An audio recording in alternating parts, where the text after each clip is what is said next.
అంటే ఒకటి నమ్మానండి, మల్లెల తీరం అనే సినిమా ఏంటి అంటే మనసు. ఓకే, మనసు అనేది ఏంటి అంటే ప్రతి మనిషికి పునాది మనసే.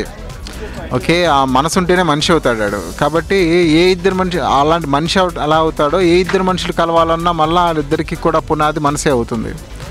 సో ఒక స్త్రీ పురుషుల సంబంధం అనేది మానసికమైనది అయితే చాలా ఆ సంబంధం చాలా గొప్పగా ఉంటుంది అని నమ్మి తీసిన సినిమా.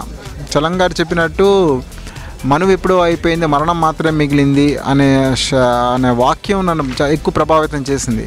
అది పెళ్ళి అనేది ఒక మానసిక సంబంధం, మాంగళ్య సంబంధం కన్నా అయితే అంతకు మించిన అద్భుతం ఎవరికి దొరకదు, అంత అదృష్టం కానీ అద్భుతం కానీ జరగదు.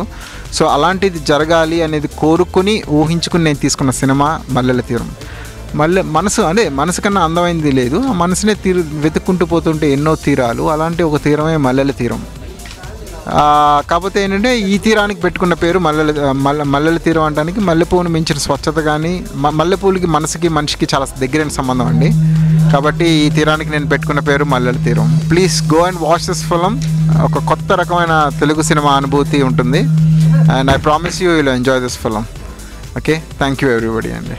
రాజశ్రీ తెలుగు నుండి ఈ రిపోర్ట్ అందిస్తున్నది కెమెరా పర్సన్ రాధాకృష్ణతో ధీరజ్. మరిన్ని అప్డేట్స్ కోసం సబ్స్క్రైబ్ చేసుకోండి మీ రాజశ్రీ తెలుగు.